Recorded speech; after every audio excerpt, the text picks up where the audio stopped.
Howdy, all of you delicious people. I am here today to talk about Mighty Morphin Power Rangers. Season 1, the first 25 episodes, because ultimately I had to do this way for exact reasons. Especially because I'm like, you know what, I'm not gonna not try to get to a certain story arc.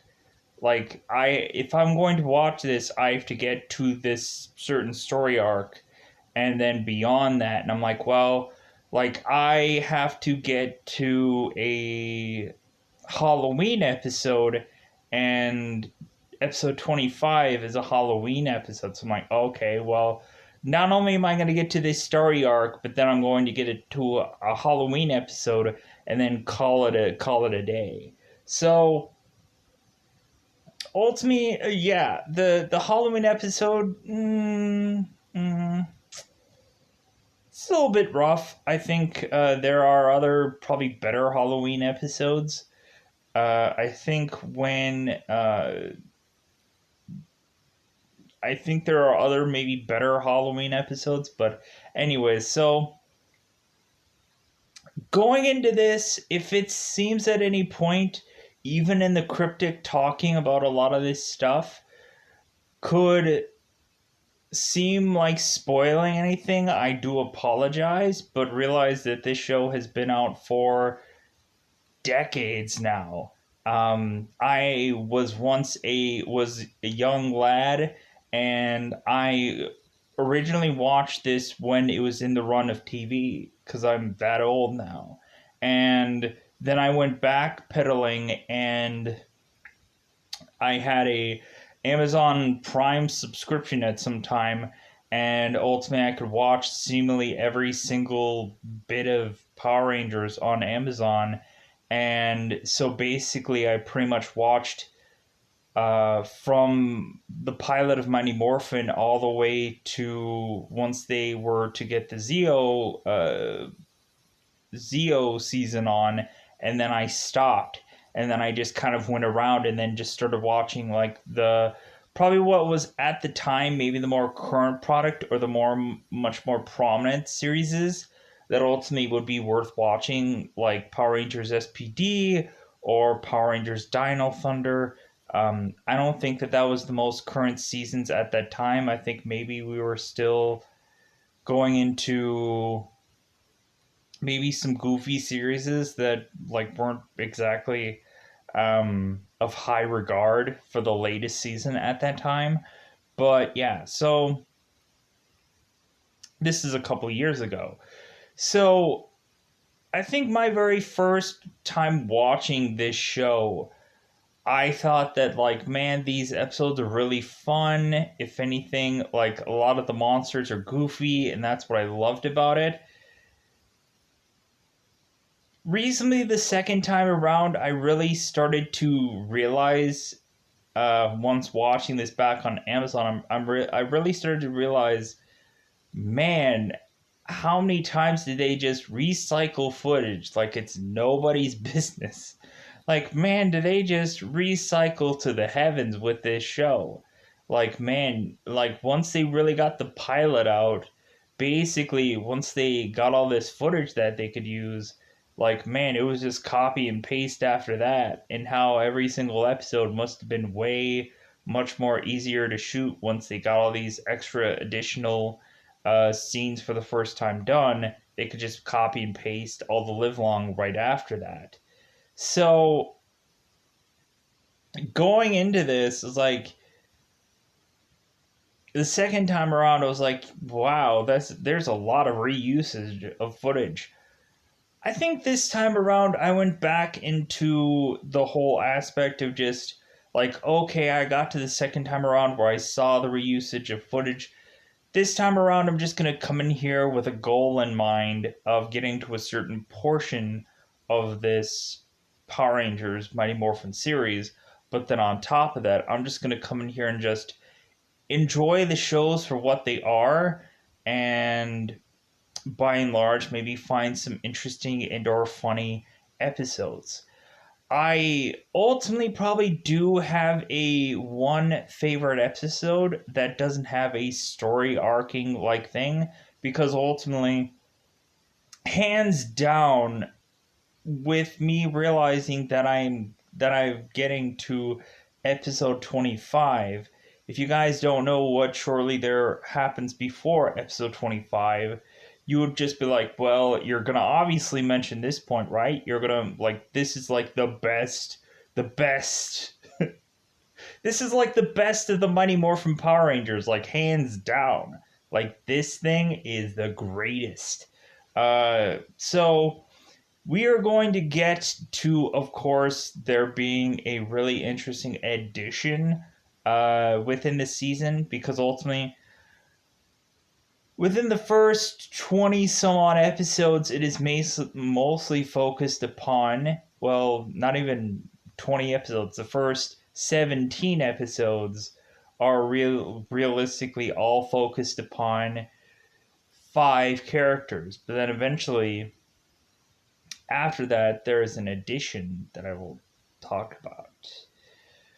Ultimately, probably the best hands down addition within this show. There's probably one cosmetically gripe that I have about this edition, and we'll get to that when I talk about it.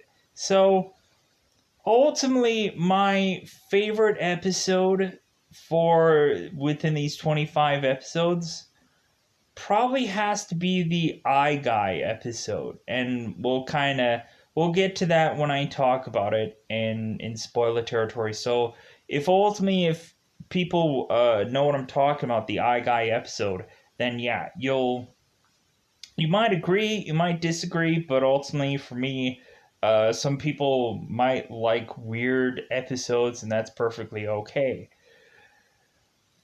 Going into this, there is some weird monsters.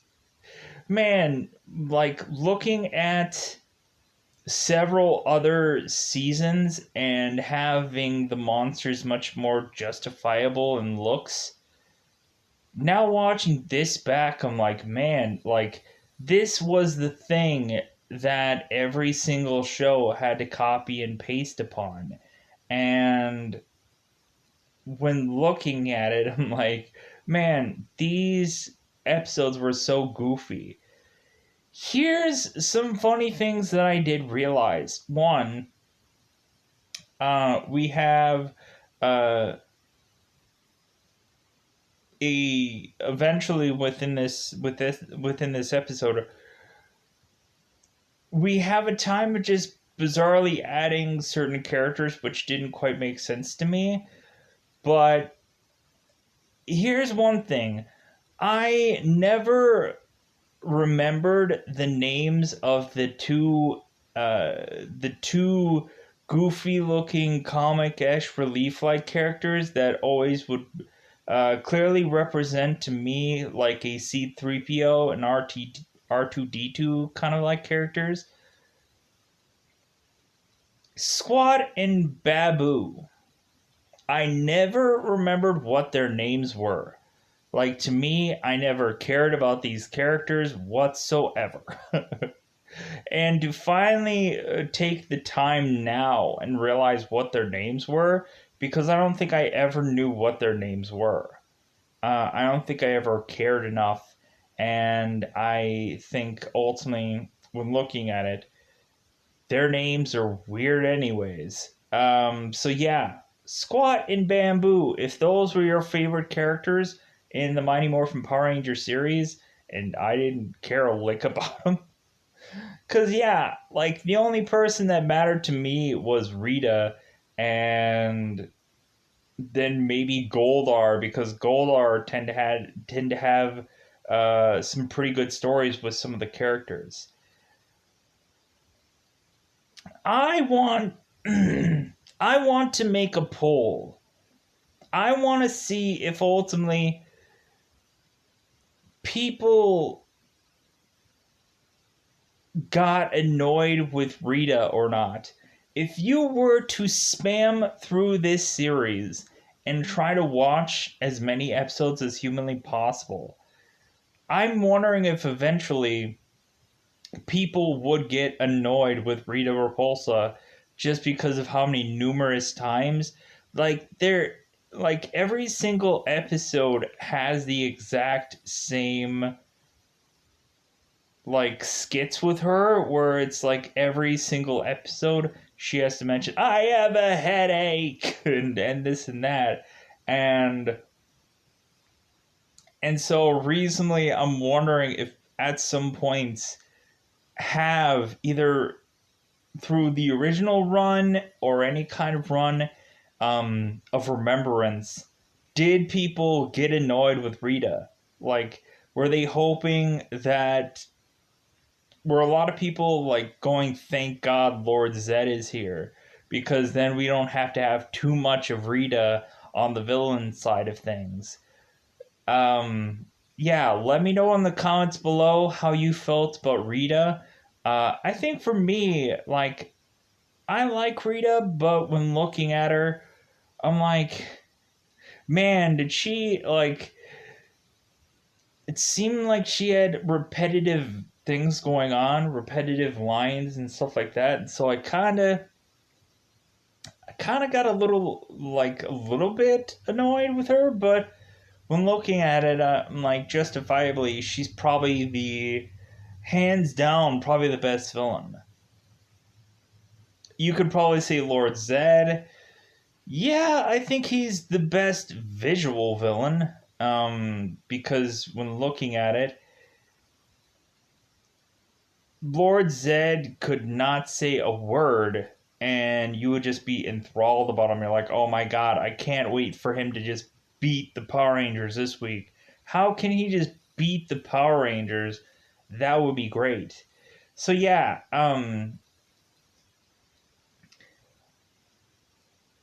let's ultimately make some goofy mentioning. So reasonably, there are some behind the scenes stuff that now I can mention about this show. So reasonably, whenever they would have Morpher segments being done onto this show, what they would forcibly have to do is, luckily, the show was selling the Morphers within toy stores at the time, and a lot of times when they would actually need a Morpher, they would have to go out to some toy store and actually buy the Morpher to use the Morphers onto the show, which I thought was really weird. We also, at points in time, whenever you would see a giant monster, and basically when you'd have a giant monster like Goldar and he's stomping his foot down on seemingly probably Power Rangers, the effect that I learned was just that you would have Goldar right up against the camera screen, and you would have the Power Rangers 1,000 yards away from him, and they would have to just kind of bizarrely camera rig, have it to where I'm far back here, and imagine this is somebody's foot, and I'm like, oh no, don't crush me, pya, pya. That's the equivalent of the effective Power Rangers, is get me a million miles away and have a thing right in front of the camera screen that blocks it, and oh no, don't crush me. It's kind of that effect. So anyways, here's also the thing. Here's what I started to notice. There are some times when Goldar would have that, oh hey, Rangers, I'm coming after you, kind of Macho Man Randy Savage approach, where it's Jason, I'm coming. Jason. You would have that approach on certain episodes, but then again, you would also, on other episodes with Goldar, bizarrely, the voice actor wouldn't always be the same person. So in some episodes, you would have that deep draw of like rock, like a Macho Man Randy Savage like delivery with Rangers, and then sometimes you would have the other end of it where you'd have Goldar being like this guy that's gonna do somebody's taxes. He's like, yeah, hey, yeah, this sucks. I'm Goldar. Like, what is this? What, you couldn't get a person that sounded like Goldar? Really? Dude, all it is like the Macho Man Randy Savage voice. Anybody can do the Macho Man Randy Savage voice. But instead, like, I guess they were trying to figure out, like, the Goldar voice, maybe? Like, through these first 25 episodes? But I guess what had happened was probably when there was an actual, like, big, like, episode, or there was, like, a big story, then they would have the Goldar voice.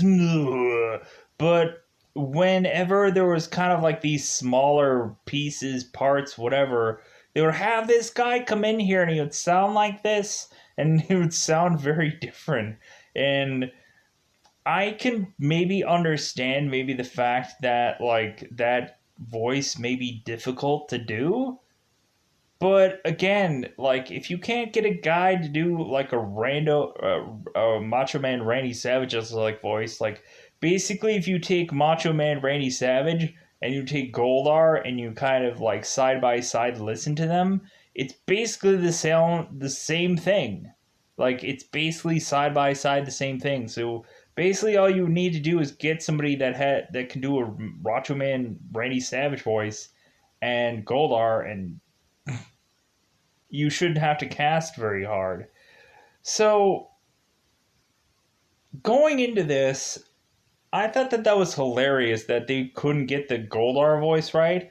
I'm like, out of all the voices to get incorrect, it shouldn't have been Goldar. Reasonably, like, come on. There were some times that I thought, like, there was a lot of times when people thought that Jason, especially in these early episodes or this early season, a lot of people thought that Jason was so great because reasonably he would be like so aggressive, and basically you could really see him as being a leader, or you could really hold on to him as just like this really like aggressive person compared to everybody else that would just kind of like right, and they would kind of everybody would just have that same like monotone like voice where Jason would be more aggressive and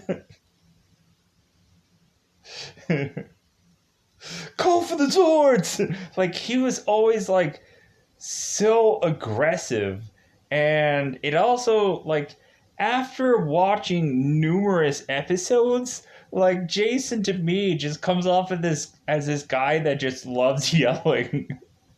That's what Jason comes off as. He's just a guy that just loves to yell. He loves to shout. And he like can't take he can't take like being a Power Ranger normally, but I'm completely fine with that because ultimately, like, I like a person that is going to be aggressive about this. But I'm wondering too, at some of the takes, it also sounded like he probably was like destroying his voice as well, because you would probably think how many numerous times that they would have to probably like shout stuff and this and that. You'd probably have voiceover work where you'd probably have to do like 20 some odd takes for any Power Rangers thing, and a lot of times it would be the same line over and over and over again. And so more than likely some of those takes of like Jason yelling something. Basically, it just got to the point where you could kind of hear some like his voice crackling or breaking down probably at some point. Call for the Zords. Just God, I love this. I love this show. I love like the bizarrish episodes that we go into and this and that. Good God. One thing that I desperately want to do is, and it would be a really funny thing because I think Mighty Morphin Power Rangers is hilarious and like hilarious in a good way. And so ultimately, I've mentioned this before in some Power Rangers like thing, but man, if we could do like on a weekly basis, like once a week, like if I could get a bunch of people together that are all like Power Rangers fans and just do like via somehow way or another, like Skype or some kind of like get people together and do like this like Power Rangers role play game where ultimately we are like all like Power Rangers that were like from the Island of Misfit Toys Power Rangers from certain seasons, and but we were our own Power Ranger. Like say for example, if somebody wanted to be the uh, the aluminum ranger and from the Mighty Morphin Power Ranger series, and they wanted to be a Raptor Ranger, and like their color would be aluminum. Then by golly, that's who they could be. They could be the Aluminum Ranger and or Raptor Ranger. So that would be who they are, and like ultimately you could build a whole entire YouTube channel off of just that, like Power Rangers roleplay games. And I know Hyperforce has done that, but I think that Hyperforce is way too bland or generic. I don't think that that thing is really all like they have the money to put together like actual Power Rangers onto that thing. They actually have the guy who played Bulk on that thing, and so bravo to them. But I don't think that those. I don't think that that series actually is like. Because I've watched a couple episodes. I don't think that that series is actually like really that fun, because reasonably when looking at it, they kind of copy and paste from episodes that have already existed, or it seems like they don't really get creative with it. Like you would think that like yeah, you could probably have an entire role play game that dips into an episode, but like change it up a little bit, like have it to be ultimately like bring in some minions that weren't in the episode, or bring in some monsters that weren't in the episode to change it up a little bit. You don't have to copy and paste and steal from certain like Power Rangers in Space episodes or this and that. Like basically the concept like can be fun and could come up with that like one character is just afraid of a bizarre thing that makes no sense, because a lot of the times in Power Rangers that's what these episodes are. Like it's kind of hilarious that in the very pilot episode we have Trini that has to showcase that she's afraid of heights. I thought that was really funny. Because ultimately, like, this is where we get into the fun, like, tropes of some of these episodes. Here's the thing, though. Reasonably, there is some really funny, like, episodes, but then there is also some just episodes that I'm like, man, these episodes are hard to watch. Sadly enough, I think whenever you would have a Trini-focused episode, I think that those episodes were awful. They were awful, to be brutally honest. At the end of the day, um, not any offense to Trini. It was just she's a great actor. It's just the episodes were just awful. They were, to be brutally honest. So now that I've talked about this and I've taken 25 minutes to cryptically talk about it, let's break down some of the episodes. So, ideally, my favorite episode is, of course, I Guy. And so, there's a whole entire reason of that if I didn't already mention that. So, let's get into spoilers. Let's break down these 25 episodes because there's a lot to talk about and stuff like that. So at the end of the day, let's go out of our way to spoiler time. Spoiler time. It's not Morphin time, it's spoiler time. So let's get into that right now. So in the very pilot episode, we have a character called Bones. What a weird, bizarrish character that's presented in there. But yeah. So the entire episode is to try and, one, get all the Power Rangers together, and you have to recruit teenagers with attitudes. Basically, a lot of this stuff that is put into this episode is kind of eventually going to be incorporated into the introduction-like theme, which ultimately a lot of times I skipped because ultimately the song gets really repetitive, or ultimately I don't know how many times you can hear the intro of after 10,000 years I'm free, time to conquer the earth, and Alpha, Rita has escaped, recruit teenagers with attitudes. I had probably had to forcibly hear that numerous times through other means because ultimately there were so many times when I would kind of rewatch Mighty Morphin Power Rangers and have to hear that theme because Netflix seems to be the only place where you could skip intros. So, going into this, the Bones episode was kind of fun to rewatch back and to ultimately see that like at first you would just get the Power Rangers to have their morphers as like belt buckles and for them to eventually figure out how to morph and everything like that. Like, it would have been funny if it would have been just like the Bryan Cranston movie where ultimately, like, Zordon just gives them all the morphers and tells them to just figure it out. Hey, yeah, figure out how to morph. Do it. Go ahead. Like, I gave you the power. Figure it out. But no, Zordon actually, like, tries to help them and also tries to, like, tell them that he, like, believes in them and stuff. And it's great.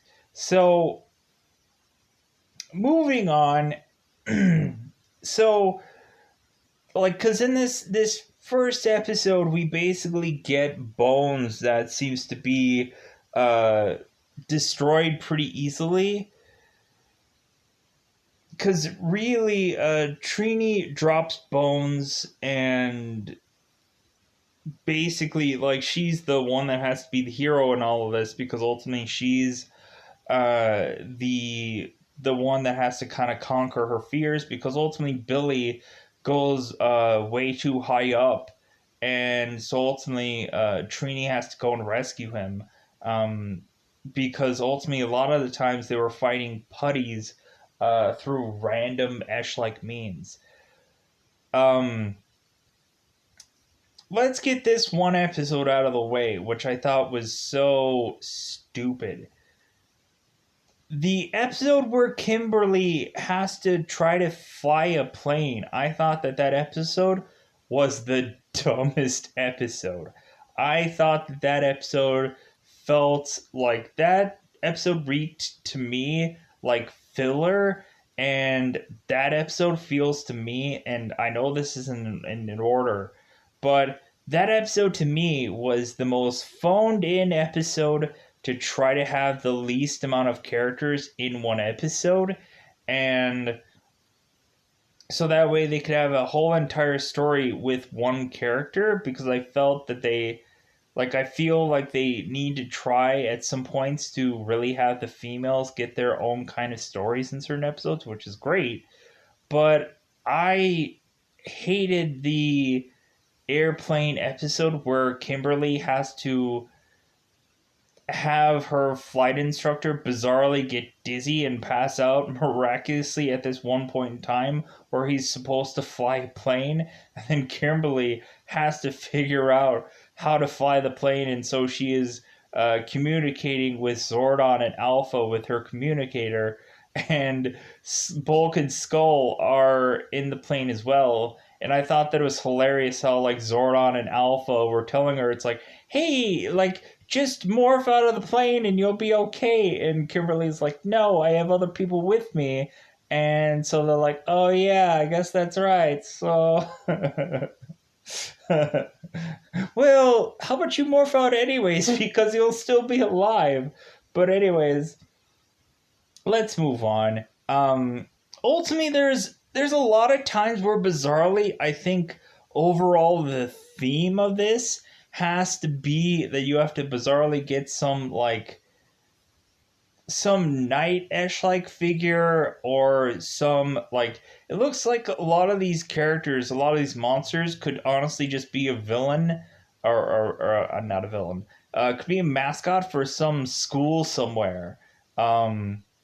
Like for some of these schools, maybe not everything, because a lot of these just feel like weird, bizarre characters. So there's another character called Giant. It's a giant knight that is summoned by Rita after Bones was destroyed, of course.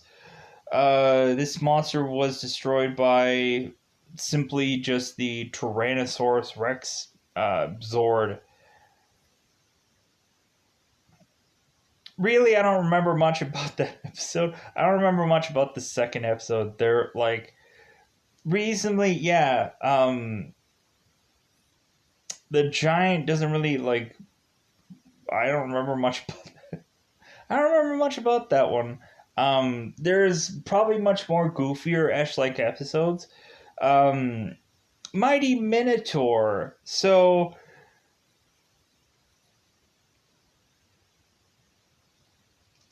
we have these bizarrish monsters that again have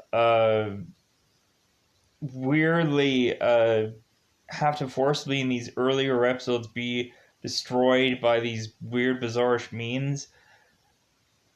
Like reasonably it takes a while for them to like get to the Zord part, because ultimately they have to get weapons together. Like they have to dedicate an entire episode to not only getting their weapons, but then combining all of them into one big weapon and then blast and kill somebody, uh, like some monster. And evidently, yeah, this ends up being one of those episodes. King Sphinx. Here's actually a monster that I actually liked, because visually this character actually looks really awesome, and like the entire episode is juxed on trying to separate Jason from the rest of his team. So the Sphinx ends up, when everybody morphs and gets into trying to fight off the Sphinx, the King Sphinx tries to blow them away and forces them all back into the juice bar. Here's one thing that I want to also mention. There are some times where Ernie's line delivery, talking about the juice bar, there are some times where Ernie's lines either at some points doesn't make any rational sense, or it seems like the delivery of some of Ernie's lines feels like it comes out of left field, like it's like an afterthought line. I don't know. Like recently, I don't want to put any downplay to Ernie, because like that guy, like reasonably he, like I liked Ernie, and I liked I liked the whole juice bar concept, and ultimately having this like community outreach like place where you kind of have like a variety of things going on all in this one place. But recently this whole thing is a juice bar, but it's it's kind of like a YMCA thing where you kind of have a random barrage of like different kind of things all going, like a variety of like you either have like a karate session going on or a dance class going on, or it's like at some points it is like a a gym at some point. Like it's like an all-purpose like community like outreach environment, because ultimately every single episode has to taper on like bizarrish things going on. You have like Jason who has to try to do a bunch of like bench press reps, and he has to get like over 1,000 bench press reps to beat Bulk's record. And so you have an entire episode cruxing on Jason just trying to bench press like 1,000 some odd things, and every single time he ends up failing. But then towards the end of the episode, he ends up succeeding. Of course, I don't remember which episode this was, because ultimately I remember this part, but I don't remember which episode this goes into. Because more than likely you would need a monster to tie into this event, and I don't remember which one it is. So, anyways, yeah, the King Sphinx, I really liked how they tried to like separate Jason from everyone else so that way they can, and I think they tried that numerous times through these episodes to separate Jason from the rest of the group so they can try and take him out, which normally that like never seems to work. Never really seems to work. The we have the Gnomely Gnome episode where basically like we have a character that seems to sway people via music, and we also find a girl that ultimately speaks in sign language, and not a lot of people had learned sign language, but evidently, bizarrely, Kimberly had. Because ultimately, yeah, Kimberly had a deaf friend, and evidently she just decided to learn sign language to talk to her. So good for Kimberly. Yeah, we have an entire episode where like the the girl that is just so happened to be deaf is just kind of teaming around with a bunch of people that end up getting fluted their way to follow this gnome guy. And the one girl that is, of course, deaf couldn't hear the music, so ultimately she is trying to stop them from going with this guy. But then otherwise she goes to Jason and says, like, hey, like she has to write down on pen and paper, hey, my friends are in danger, like, can you, like, come with me? And ultimately he's like, heck yeah, let's go. And then ultimately they go, of course, morph, take down the gnome and kill him, of course, as per usual ways. And yeah, I thought that this episode was like, I liked it because they were trying to do something interesting in this episode. Like they were trying to incorporate of course, sign language in this episode, which I thoroughly enjoyed. They had Billy trying to learn to dance in this episode, and then the girl trying to dance with Billy, and then eventually Billy ends up becoming a really good dancer by the very end of this episode. And ultimately, all the people incorporate this girl as some miracle worker that could get Billy to now dance, which I thought was weird. So, moving on, Puddley Piggy. This episode where basically you have a pig character that basically eats everything. I thought that this episode was visually just so much fun. Basically, you have the Power Rangers that are putting together this like swap meet-ish like thing, because there's always bizarrely this there's always these petitions to save some rainforest or save some environment or save some swamp or something going into these episodes. And so ultimately they were doing some like fundraiser-ish like thing in this episode to raise money. And so ultimately you have this food drive going on, and ultimately while we have this pig that is like, I would call him Porky Pig, but ultimately his name is Puddley Pig. So this character like just bizarrely eats everything to the point of eating the Power Rangers like weapons. And so recently it gets very interesting because the Power Rangers outsmart this. They end up giving him like hot foods that he's just like, oh my god, it's so hot. And then so eventually he ends up yakking out all of the Power Rangers weapons, and then they end up kind of taking him down with those weapons. I thought that this is probably the most fun episode to really watch. Ultimately, they have like a whole like food fight extravaganza in one episode, and I think that's all just tied to this one, I believe. But yeah, so really just a fun like episode. I really enjoyed it. So moving on to I Guy. So I Guy, we have an episode where we are tying a guy or a kid that's named Willie, who ultimately can put together like virtual reality.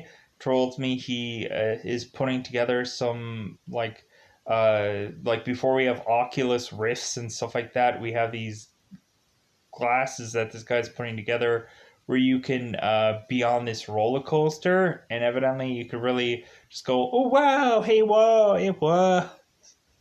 But this entire episode, we have like the Power Rangers at some point screaming the word Willie, and I thought that was hilarious. And ultimately, at some point, I think that they said like, "I'm coming for you, Willie," or something along those lines. And I thought like a lot of the stuff were like, are they doing this as a joke? Like, is there some like sick joke going on here, or do they not even realize that like they're making this joke? I'm wondering if it was meant in there to be some kind of joke that the kids weren't gonna get, or maybe realistically they were like they didn't think about it that way, which I thought like I'm hoping that there was probably some innuendo like joke of everybody screaming the word Willie in this episode, which I thought was hilarious. Ultimately, we have I Guy, who ultimately, when you think that he is down and out, ultimately he drops all of his eyeballs onto the ground to reform up into a monster again. I thought that was the best approach of like, okay, this monster isn't going to go down so easily.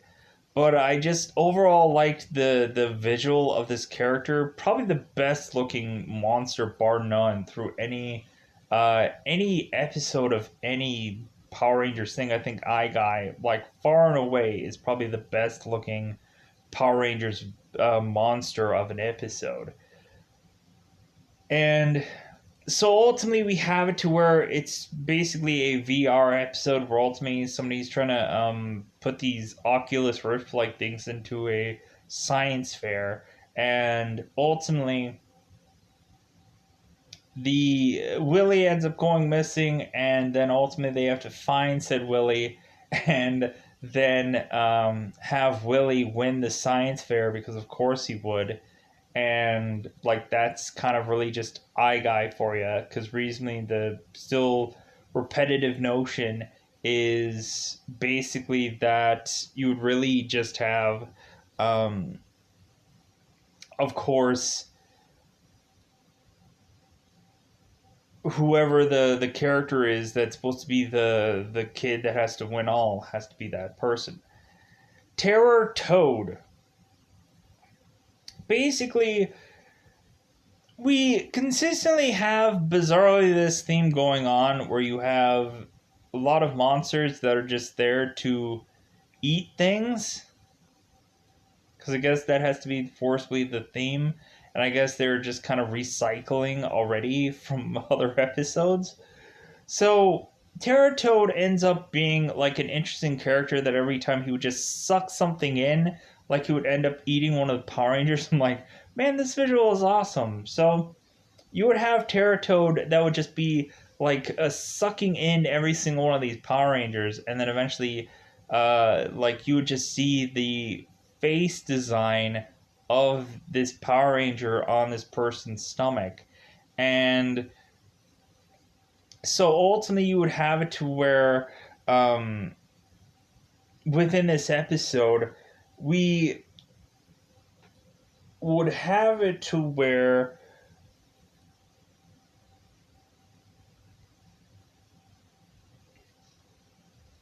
in this episode we would have some kind of unique ways of just trying to take something down. Evidently within this episode,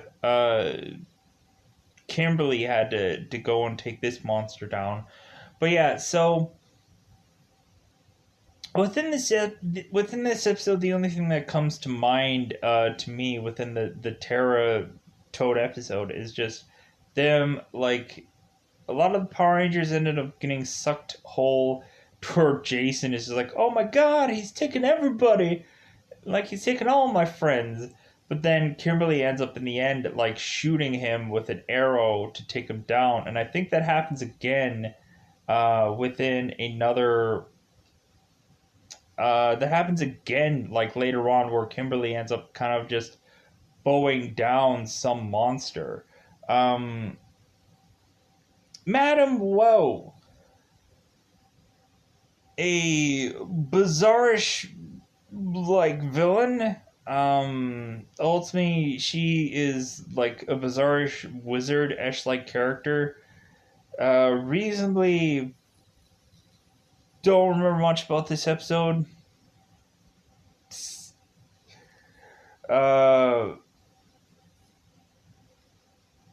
If anything, there is something about this episode where we have Billy getting a date, I believe, in this episode, and ultimately he goes and asks her out because ultimately he is getting her necklace to be back onto her neck, and ultimately Zach is looking at Billy, like, kind of hitting on this girl, putting a necklace on her, and so ultimately Billy is asking this girl out, and all the while Rita is telling this monster to go to get Billy. This girl, this Madam Woe, instead of getting Billy, she gets this girl instead and collects him. And so Billy has to revenge and come in as a knight in shining armor for this girl to rescue her, because ultimately, like, Rita was trying to tell the monster to go after Billy, but she mistakenly took the who she thought was a Power Ranger was just some girl there, just randomly. Yeah, it's a weird episode. Mr. Tickle Sneezer. This is a garbage episode that the monster really does jack crap nothing. And then also, basically, the episode ends up getting resolved with seemingly just a dream sequence. I'm sorry. I have nothing against Trini at all. I love this character, but when looking at it, every single episode that was usually dedicated to her is probably not the best episode. There's another episode later on where she has a kung fu martial artist uncle that I didn't understand that episode at all. But within this Tickle Sneezer like thing, there's a monster where the name makes no sense, and Tickle Sneezer is some mythical character that ultimately has some lore to it.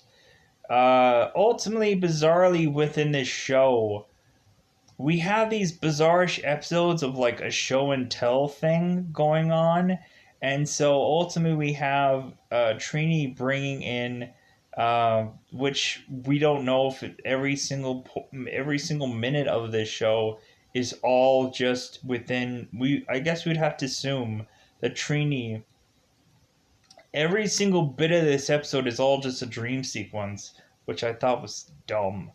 Um, but I didn't like the monster either. The monster kind of seemed pointless in this episode. So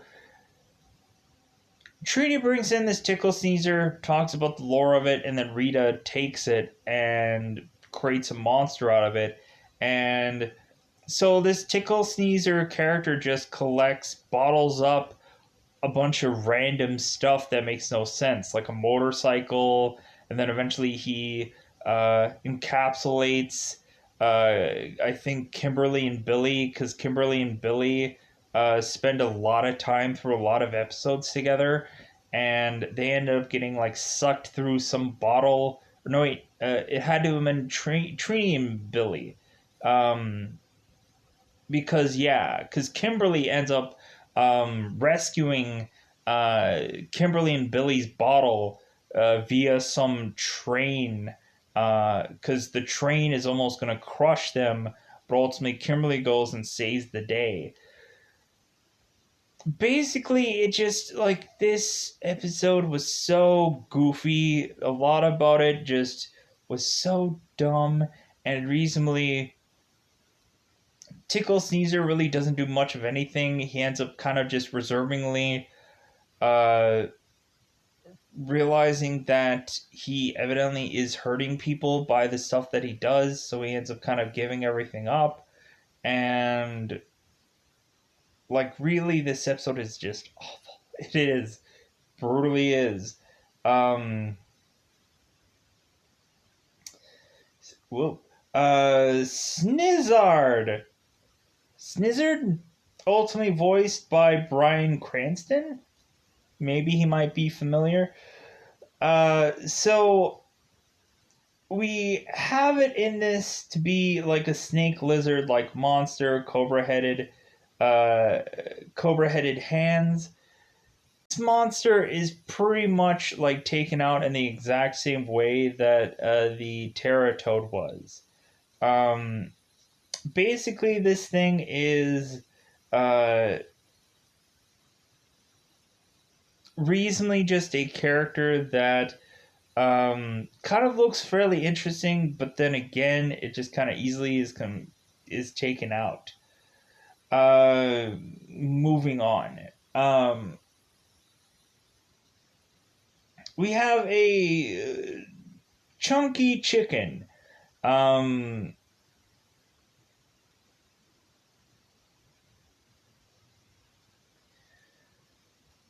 so within this episode, chunky chicken, we have a girl that evidently is like a young girl that Kimberly and Trini have to take after, have to like babysit. And so ultimately, bizarrely, this chunky chicken is the one thing that Kimberly and Trini have to watch over. So ultimately, the chunky chicken gets involved with trying to steal this girl. They, of course, want to get it back. It's basically just like the circus episode or the amusement park episode that I'll probably mention later on. Um, it's just a goofy episode. Um, there is ultimately a Genie episode. Moving on quickly. There is a Genie episode where basically we have basically like an Aladdin like lamp that unleashes this genie out in the world, and then so we have it to where ultimately like there was a weird Aladdin lamp that I didn't really understand, and so ultimately Power Rangers, as per usual, have to kind of deck this genie like any other monster, Megazord, and sort him out and this and that. So let's ultimately break down some weird also episodes. So there's a lot of times where we have like some Kimberly and Billy moments consistently. If we don't get like Kimberly or Billy and Trini a lot, which I was assuming throughout this episode, I'm like, man, are they gonna do like a will they won't they, where Billy and Trini eventually become a couple in this show? Because ultimately you have Tommy and Billy, or Tommy and Billy, Tom and Billy, Tommy and Kimberly. I'm getting names mixed up because I'm getting a little hoof. So we have Tommy and Kimberly who eventually become an item in this show. You would have thought that Billy and Trini would have become a couple, regardless of ultimately the true real life thing of David Yost, who was actually gay, which is completely okay. Um, as if I need to mention that. But anyways, there's a lot of times where we would have these like Billy and Kimberly moments. There's an entire episode where Billy and Kimberly end up playing volleyball together, and then they end up turning into like a kind of copy and paste characters of Bulk and Skull, where they turn into these like punk like characters that end up forcibly being like mistreating all the other characters. But so like they realize, the Power Rangers realize um how much that they are weird and or different than they normally are. So basically what happens is they end up like caging them into the command center and keeping them indefinitely until ultimately they could figure out some way to cure them of their ailments by some uh bizarrish like dissolvent.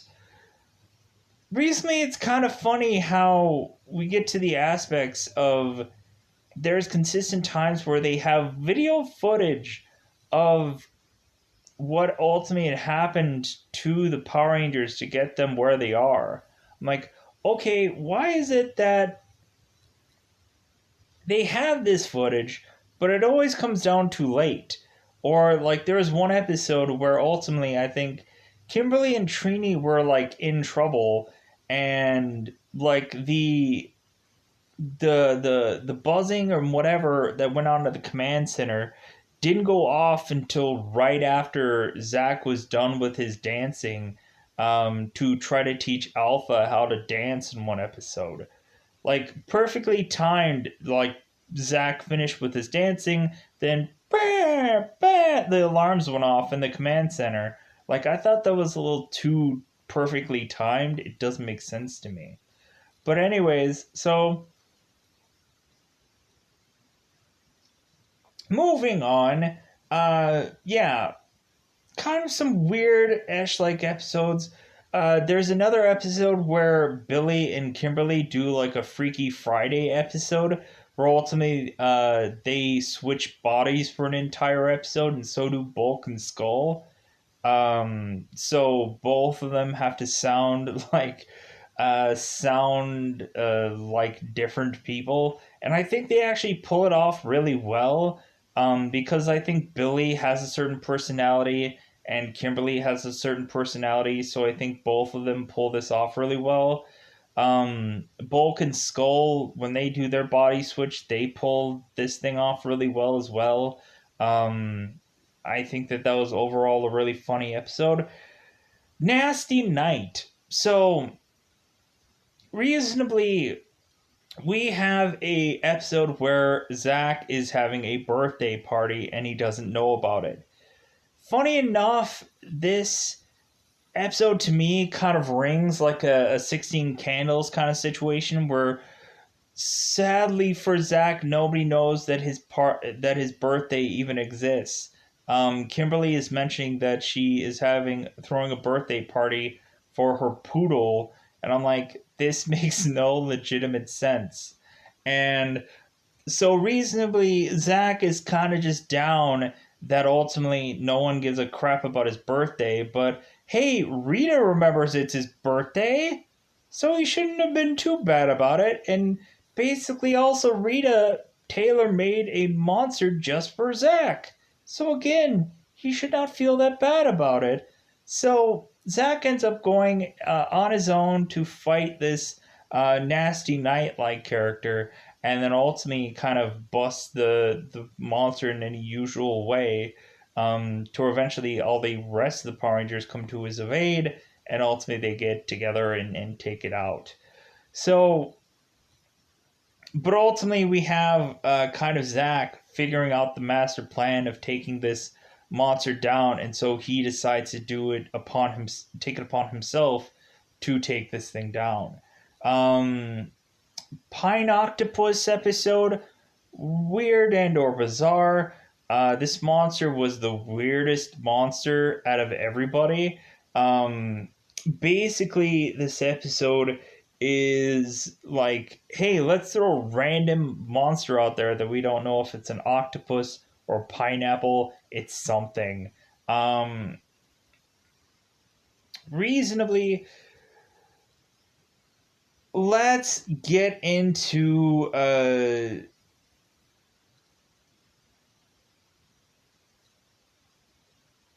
yeah, there's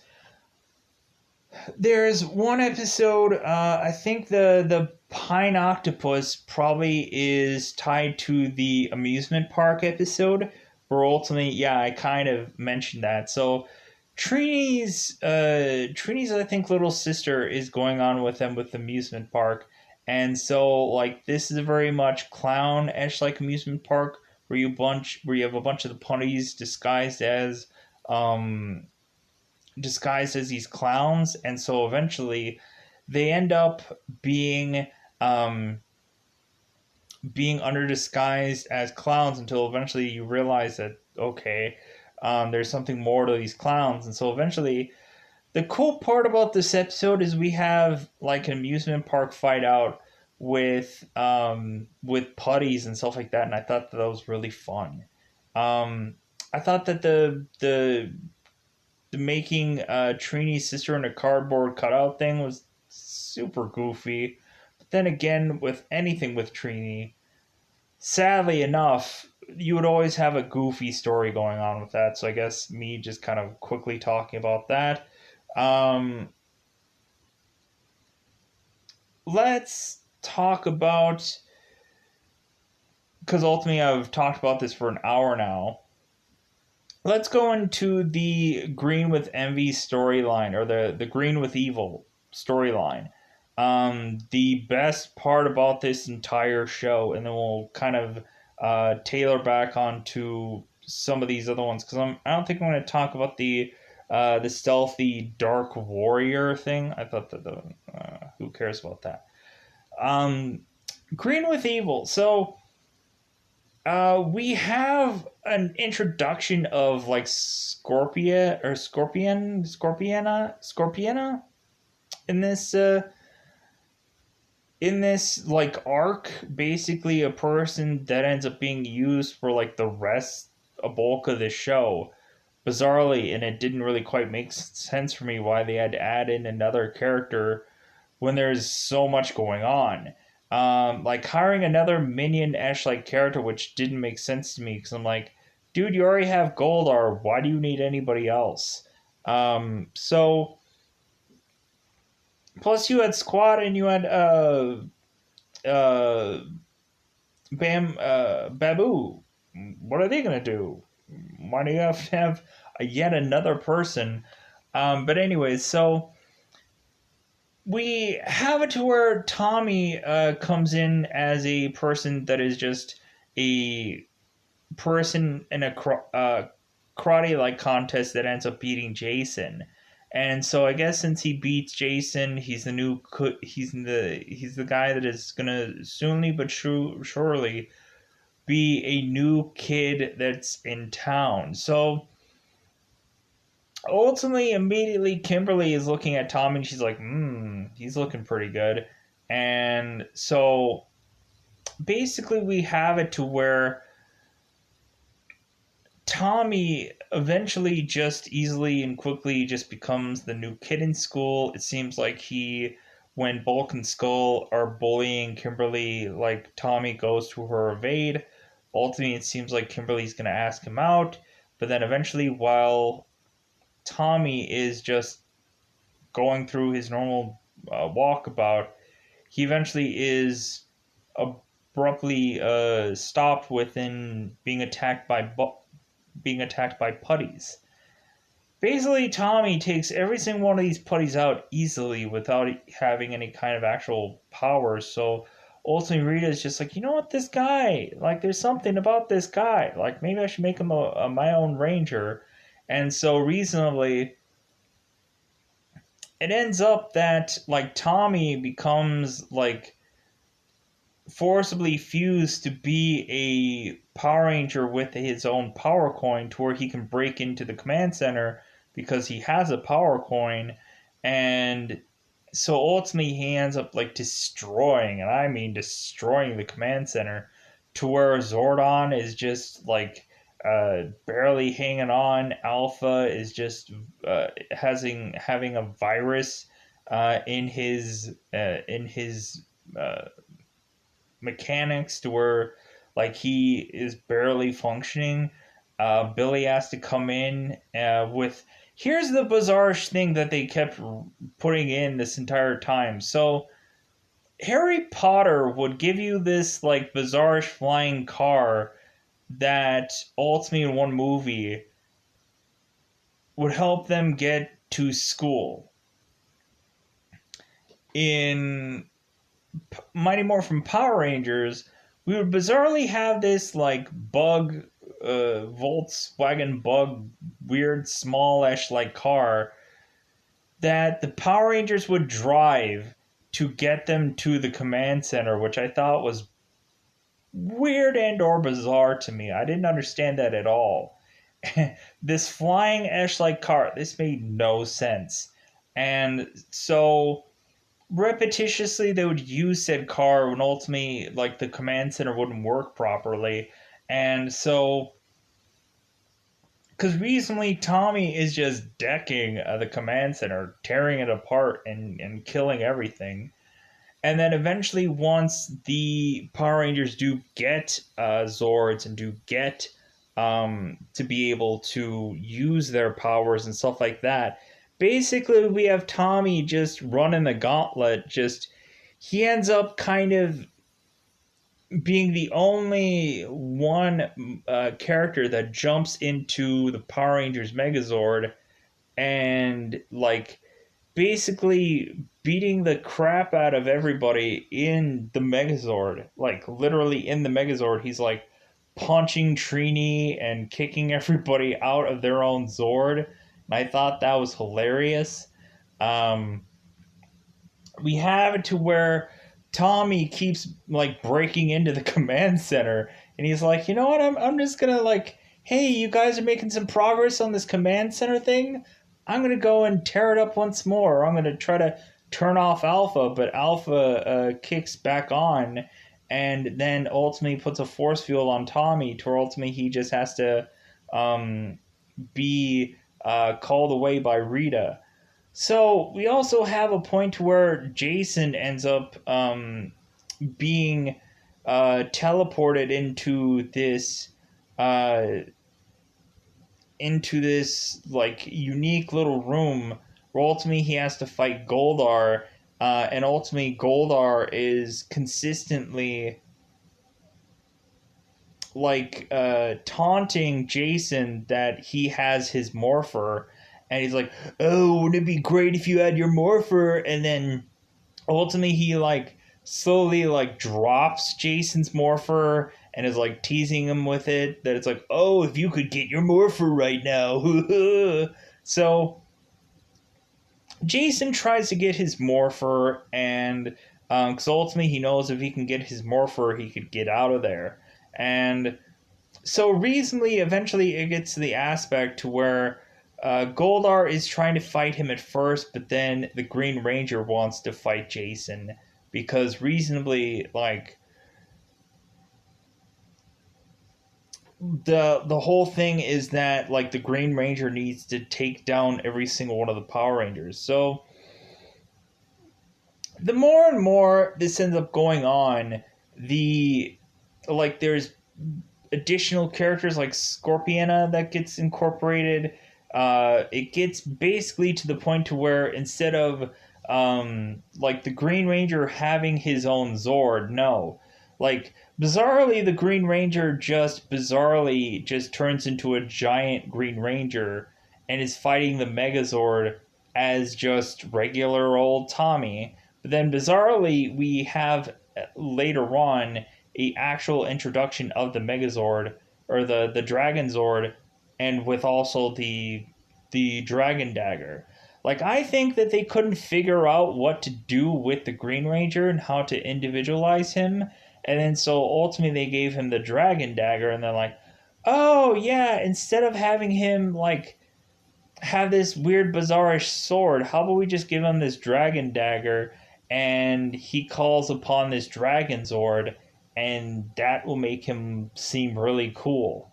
So going into this, yeah, we have the process of we have to where Tommy is very much fighting against the Power Rangers, wanting to take them down as much as possible. But then once the Power Rangers get to finally know who the identity of the Green Ranger is, eventually they start to sway them. They start to sway Tommy onto justifiably joining their side, basically telling him it's like, hey man, you need to be with us. Like if anything, like you're stupidly going with Rita, and Rita's the villain. But basically, Tommy's doing everything that Rita is saying because he's under her control, to the point where eventually it gets to the point to where the Power Rangers have to figure out how to break that control, and eventually they do. And then eventually they basically are having Tommy be just a part of them, because ultimately it's like, well, hey, you have the power. How about you just join our side? And ultimately, Tommy Jake shakes Jason's hand, and they otherwise decide to just team up with one another. So, because eventually Tommy at some point realizes how how much wrong he's doing and this and that, and comes to fruition. So yeah, just some very weird Ash-like things going on, um, or some very like the best story arc going on in this episode, or within this series, or within this just Power Rangers in general, is probably this story. And I think everybody tried to copy and paste it years later, but I don't think it never really worked out that well. So yeah, ultimately we have a bizarrish character called Shell Shock. Shell Shock has bizarrely this red, green, yellow like traffic uh, like design. Like it's a turtle, but then this turtle has a traffic light on top of him. I thought that this was such a weird episode. Basically having Squat and uh, Squat and Babu end up going on to their going into business for themselves and creating a monster that they would hope that would take down the Power Rangers, and kind of they stopped them because literally they forcibly had to, but then bizarrely Trini had to go to some random-ish like place to get some cure-all, and so ultimately she's bizarrely dancing on top of this turtle when the turtle became like a skyscraper like size. She's dancing on top of the head of this shell shocker turtle, and that ultimately releases everybody from either being frozen or being whatever. And so then ultimately compile them all going and attacking. Shell Shock is yet another weird episode. It's very weird. So moving on. Spidertron basically is an episode where we have it to where Bulk and Skull all go out of their way to throw bugs on everybody. Because if ultimately they didn't have like a flea thing before, ultimately they got their teacher to be like have fleas all over her body and scratch all over. Now we have Bulk and Skull that are releasing all these contained bugs out in the world, and then ultimately because forcibly they released all these bugs, the Power Rangers have to go out in the wilderness and find more bugs. And Billy knows every single thing about every single one of these bugs because Billy has to have the most freaking complicated amount of of lines and everything like that. So eventually Rita is realizing, well, hey, how about I create a insect monster? And so she creates like a spider ash like monster. And so I thought that this was kind of an interesting like episode. But yeah, it's just you kind of get a lot of these episodes where like after Tommy kind of becomes Tommy in these episodes, basically they have to figure out a way to have him not exist in these episodes, or ultimately he is too busy doing his karate tournaments, or he's too busy just with his monster costumes, or he's just too busy for anybody to do anything.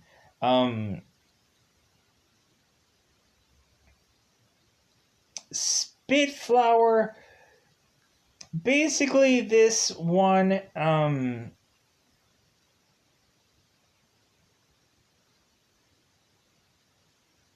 we have like I think this one is kind of a creepy-ish like episode, the Spitflower. Basically I don't really like this episode. There's not much about like it comes down to like some kind of spelling bee and like there's a goofy Ash like episode going on, so I probably would just say skip it. It's a stupid episode. So episode 25, Frankenstein's the monster. So if I kind of skipped like the Dark Warrior episode because it's just a stealthy ninja monster. That one where you have like the Dark Warrior and basically that one seems kind of random. That one had like some kind of like army fatigue ash like design with it. Like if anything, that was not like a really worthwhile like monster going on in that episode, and I think they really realized that. Um, I don't think that the monster was cool enough in that episode. Um, but yeah, so we have now the Halloween episode. We're an hour and 18 minutes in, and I know a lot of people are like, God, I wish you would just do shorter episodes or shorter reviews. Yeah, that's I think what the cryptic version is. It's just a shorter review. But yeah, 25 like episodes, getting them all done in like what 10 minutes or 20 minutes or 40 minutes. So recently we're gonna end on the Halloween episode. So thankfully. So the Halloween episode recently is this one is not all that great of an episode. Recently we have the Juice Bar throwing a Halloween party, and there are some interesting costumes in here. We have Billy dressed as Sherlock Holmes. We have Zach dressed as like King Tut, and so on and so forth.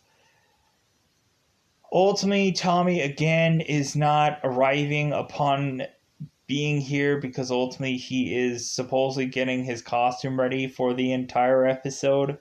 And so, reasonably,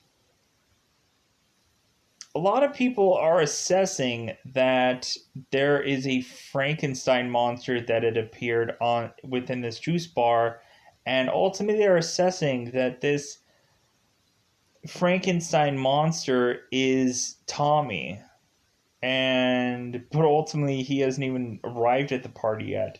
So bizarrely, we have it to where, like, basically this entire episode is to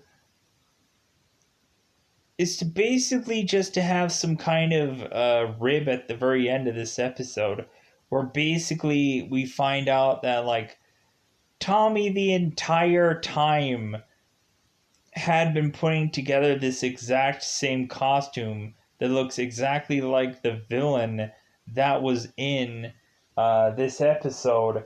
And so, because ultimately Tommy and this Frankenstein character look just alike, to where, like, I think the whole crux might have been that Tommy might have been the villain for this episode, but when looking at it, it doesn't sound like Tommy, um, through this and that and whatever, what have you. So I didn't really like this episode. It was just kind of like really clunky. Like, the monster obviously looked like a costume wielding monster. Um, like, you could easily tell, like, when Tommy put on his costume, to where when you actually see the actual monster in this episode, there was very much of no difference. Um, so basically, it was just a monster that was basically just a costume-ish looking monster, but then had some interesting things going on with it, like him physically, like, he was just a Frankenstein monster that basically just pulled out, like, the screws from his neck, and his two screws from his neck, and ultimately they would come into being like some kind of chain where he could, like, throw at people.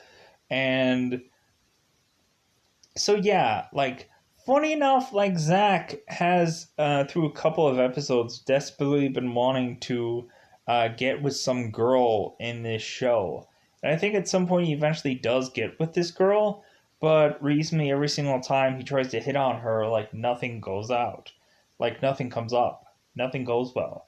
But I think eventually at some point I think he does go on a date with this girl, but I think the date goes horribly awry, um, but eventually he does get this girl, I think, at some point.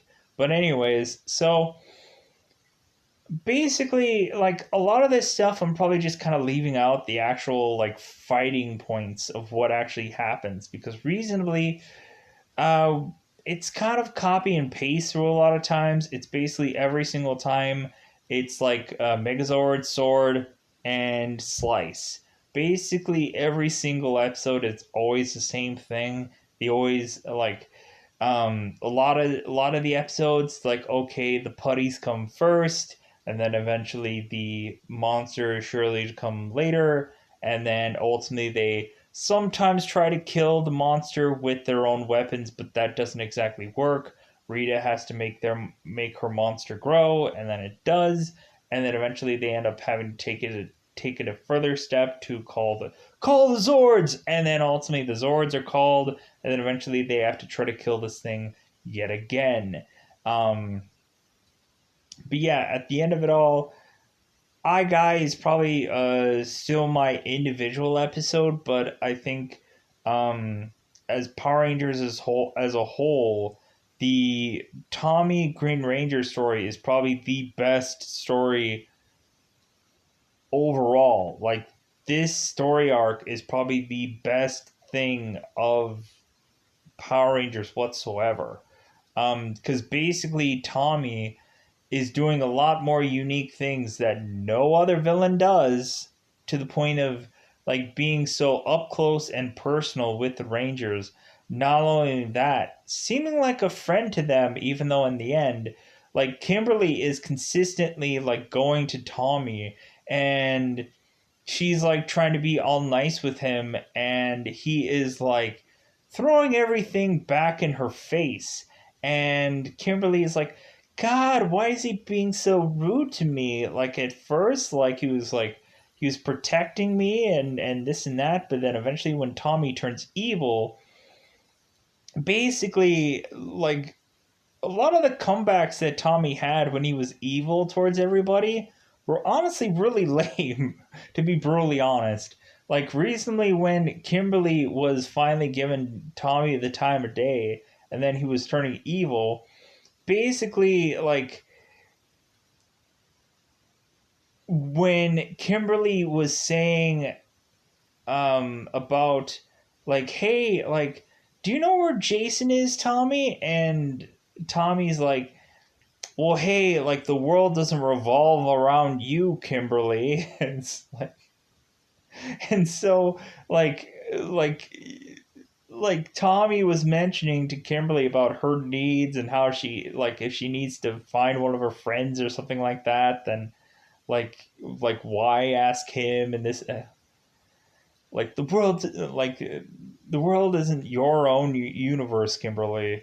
So like yeah, Tommy didn't have good enough quips on that, but ultimately when looking at it, um it is what it is. Bulk and Skull are fun characters, but when looking at them, God, like I would just have asked either one of these actors like how many numerous times that they had probably gotten hurt doing any number of these scenes where ultimately they would have to like try to chop a cake in half, or like ultimately just have to absurdly like be um like crashing into things or this and that. I'm sure for them they probably got paid really well, but when looking at it, they probably got hurt a lot too. Like I'm assuming that numerous times that they probably got hurt doing this show, because when looking at it, how many times they have to like crash through things and smack through stuff, and like to the point where they even have to like smack into poles at points and this and that. You would think numerous times that they would have probably have gotten hurt. But then there's a lot of times too where they would also just kind of like be hit with pies, like the whole food fight episode where everybody's getting hit with pies and stuff like that, which was really fun. But in the end, it just like, and I think that was that Puddley Pig episode. Um, yeah, it just comes down to it just kind of being like, man, they got, I'm sure they would get hurt a lot. But anyways, I'm going to get out of here to not make this too much more longer. So at the end of the day, thank you guys for otherwise watching this, because it's me just kind of regaling about some episodes, kind of breaking it down like through villainish like episodes, and kind of remembering certain villains through certain episodes, and then also bringing up the Tommy storyline. So I'm gonna get out of here. If you guys want to hear more about these reviews or other seasons, I will do so. Yeah. Also, I guess this will probably be put out on Halloween. So happy Halloween, everybody. Because ultimately, I purposely left off on the Halloween episode. So yeah, hopefully people like this review. I apologize for how long it is, but as per usual, I tend to do everything extremely long. So I'm gonna get out of here. Goodbye, everybody. Bye, everybody.